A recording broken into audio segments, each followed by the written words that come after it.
Belly లలితక్క పాట వినాలని చాలా ఆతృతగా ఉంది. సో, ఎంతో పేరు ప్రఖ్యాతులుగాంచిన ప్రముఖ వ్యక్తి అనుకోవచ్చు మన బెల్లి లలితక్క. సో, అందుకని ఆమె కృషికి గాని ఆ భువనగిరి జిల్లాకి బెల్లి లలితక్క అనే పేరు పెట్టాలని కూడా చాలా మంది డిమాండ్ చేస్తున్నారు. సో, మీ పాట ఒకసారి.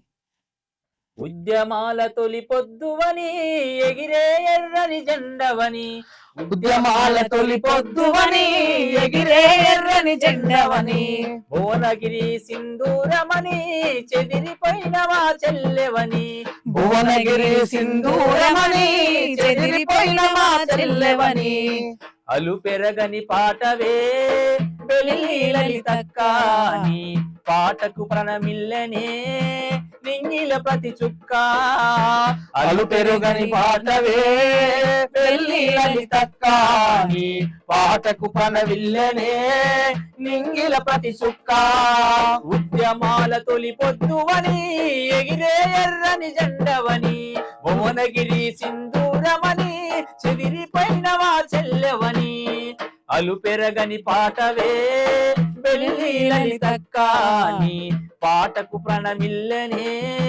నింగిల ప్రతి చుక్క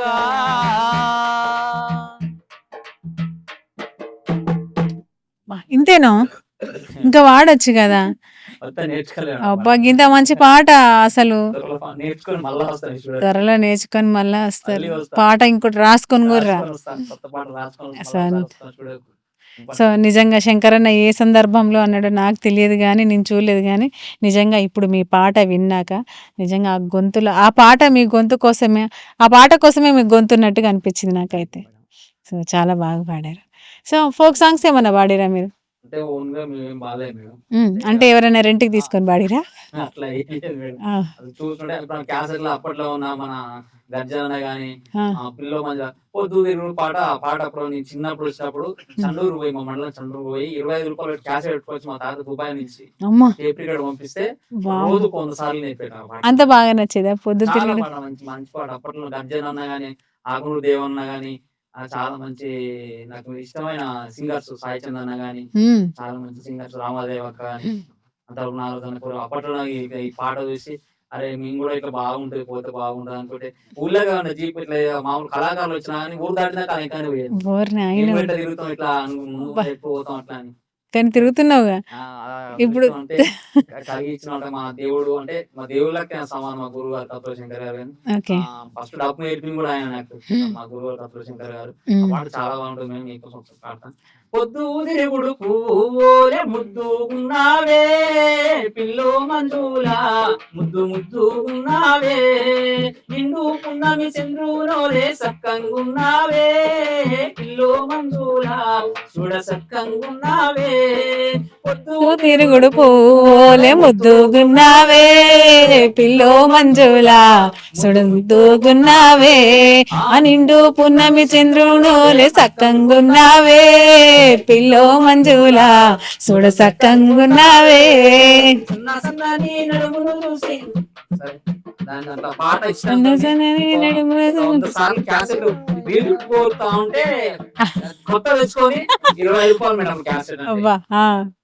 మండలానికి పోయి తెచ్చుకొని వినుకుంటూ అదొకటి చాలా పాటలు ఉన్నాయి అప్పుడు అప్పుడు మీరు అన్నట్టు రీల్ చుట్టుకోవడం అనేది ఆ పాట మొత్తం అయిపోయేసరికి ఆ రీల్ ఇటు వచ్చేది, మళ్ళీ దాన్ని తీసి ఇటు చుట్టాలని ఎంతో ఇష్టం ఉండే, మళ్ళీ ఇటు చుట్టి మళ్ళీ ప్లే చేసేది, అట్లా ఉండేది. తర్వాత ఇక మన సీడీ వచ్చిన తర్వాత కంటిన్యూషన్ అదే పోగులో ఉండి సో మొత్తానికైతే ఆ పాటతో నీ జర్నీ స్టార్ట్ అయింది. సూపర్.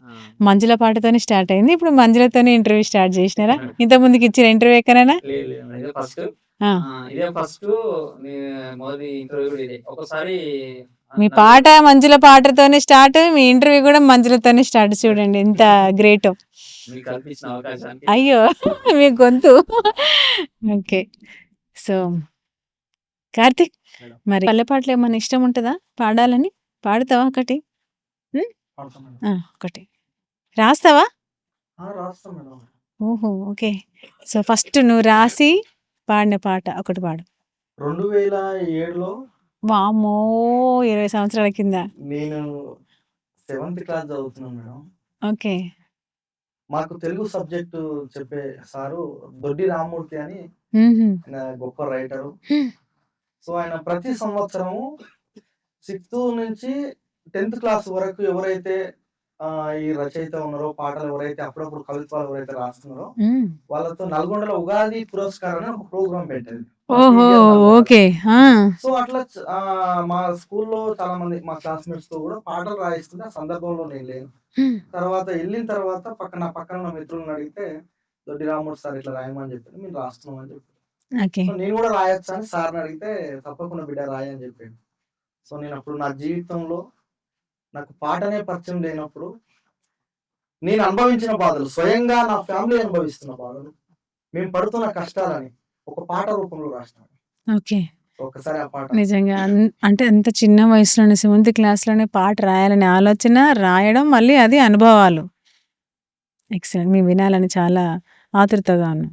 గుడిసేలా గుడ్డి దీపం నులక మంచంలా ముసలి అన్న పట్నం పోయిండు అయ్య బొంబాయెళ్ళినాడు అమ్మ కూలి పానేమో పొట్ట కూటికి బువ్వకుండా మా వెలుగు లేని బ్రతుకులల్ల పొద్దు పొడుపు అయ్యి వస్తావావు కాదమ్మో మా బ్రతుకులు చూడా వస్తావా తెలంగాణ మా బ్రతుకులు చూడా వస్తావా తెలంగాణ. అమ్మా! ఏంది మీ 7th క్లాస్‌లో ఉన్నప్పుడు తెలంగాణ వస్తేనే అప్పుడే రాసారా? వామ్మో! అంటే మీరు రాసినాక ఉద్యమం ఎక్కువైందా ఏంది? ఈ పాట పాడాక? లేదు మేడం, మనకంటే చాలా పెద్ద పెద్ద కళాకారులు ఉన్నారు. ఉన్నారు. ఓకే. కానీ నీకు 7th క్లాస్‌లోనే తెలంగాణ వస్తావా అనేసి అప్పటికి మూవ్‌మెంట్ ఏం స్టార్ట్ కాలేదు. చాలా మేడం. మరి అలాంటప్పుడు రాయడం, అందరూ మూవ్‌మెంట్‌లో ఉన్నప్పుడు, ఉద్యమంలో ఉన్నప్పుడు రాయడం వేరు. సో మీరు అసలు దాని గురించి ఊసు లేనప్పుడే మీరు పాట రాసి చూడు, అది గ్రేట్. సో అది మొత్తం మీ అనుభవమేగా పాట? అవును మేడం. ఎంత బాగుందో. సో ఈ పాట రాసారా అక్కడ? రాసిన మేడం. హ్మ్. రాసిన తర్వాత అక్కడ ఒక పెన్ ఇచ్చిర్రు, ఒక చిన్న ప్లేట్ ఇచ్చిర్రు. రాసినాక పెన్ ఇచ్చిరా? రాసిన తర్వాత వాళ్ళు చూసి గిఫ్ట్ అప్పుడు బహుమతా? gift బహుమతి ఇచ్చిర్రు. ఓకే. ఓకే. అక్కడ నేను నల్గొండ డిస్ట్రిక్ట్ ఫస్ట్ వచ్చిన ఉగాది వావ్! పురస్కారంలో. ఆ చిన్న పల్లవికి అవును మేడం. అంటే పాట ఎంతని కాదు, దాని ఎంతవరకు గుండెలకు అతుక్కున్నదనే ముఖ్యం. ఓకే. సో అప్పుడే అనాథల పైన కూడా రాసిన మేడం నేను. వామ్మో! ఏంది గింతగానం అసలు 7th క్లాస్‌లో గిన్నిగానం ఎవరైనా? అయ్యలేని అనాథలం అమ్మలేని పసికూనలం అయ్యలేని అనాథలం అమ్మలేని పసికూనలం నువ్వెక్కడున్నావమ్మా నీ చెంతకు నేను వస్తానమ్మా సిలకలల్ల బోరు వేస్తే ఒక్క సుక్కరాకపాయే సిలకలల్ల బోరు వేస్తే ఒక్క సుక్కరాకపాయే ఒక్క సుక్కరాకపాయే నా ఆత్మ పైకి వాయే. బా! ఇది అంటే నేను నల్గొండలో మా బాబాయ్తో పాటు ఒక అనాథాశ్రమానికి వెళ్ళిన. సో అక్కడ తను ఒక చెల్లె చెప్తుంటే బా! దాన్ని మైండ్ లో పెట్టుకున్నా, ఎలాగైనా నేను ఒక పాట రాయాలని. ఏమని చెప్పింది అసలు ఆమె ఫస్ట్? తను మా బాబాయ్ చెప్తున్నది, మా నాన్న లక్షల అప్పులు చేసి బా! బోర్ వేసిండు, ఎక్కడ కూడా మాకు వాటర్ పడలేదు, వాటర్ రాలేదు బోర్లు వేస్తే. మా నాన్న చనిపోయిండు, తర్వాత మా అమ్మ కూడా చనిపోయింది. నన్ను సాధలేక ఉన్న భూమి వాళ్ళు చేసిన అప్పులకు భూమి అమ్ముకున్నారు. నన్ను సాధేటోళ్ళు ఎవరు లేక మా దగ్గర వాళ్ళే తీసుకొచ్చి అనాథాశ్రమంలో బాబా! ఇంత ఘోరమైన సిచ్యువేషన్ అది అసలు. సో ఆ సందర్భంలో ఆ అమ్మాయి చెప్తే ఆ పాట రాసావు. ఎక్సలెంట్‌గా ఉంది అసలు. నిజంగా ఒక ఫుల్ డే మొత్తం పడుతుంది మిమ్మల్ని ఇంటర్వ్యూ తీసుకోవడం. ఏదో అలటప్పగా మిమ్మల్ని తీసుకునేది కాదు ఈ ఇంటర్వ్యూ. సో ఈరోజు చాలా టైం ఇచ్చినందుకైతే చాలా ధన్యవాదాలని చెప్పొచ్చు. ముఖ్యంగా మీకు కూడా ధన్యవాదాలు మేడం. ఎందుకు? ఈ అవకాశానికి మాకు అయ్యో! లేదు. మీ పాట, మీ గొంతు మీ దగ్గర ఉన్నప్పుడు ఎందుకు, ఖచ్చితంగా కొత్త వాళ్ళకే చాలా అవకాశాలు ఇస్తున్నాం. అలాంటిది మీరు ఆల్రెడీ వెల్ నోటెడ్. సో చాలా ప్రోగ్రామ్స్ గానీ చేయడం జరిగింది. ఆల్రెడీ పాటలు ఎన్నో పాడారు. సో ఇంకా మాకు చాలా సంతోషం ఇలా రావడం.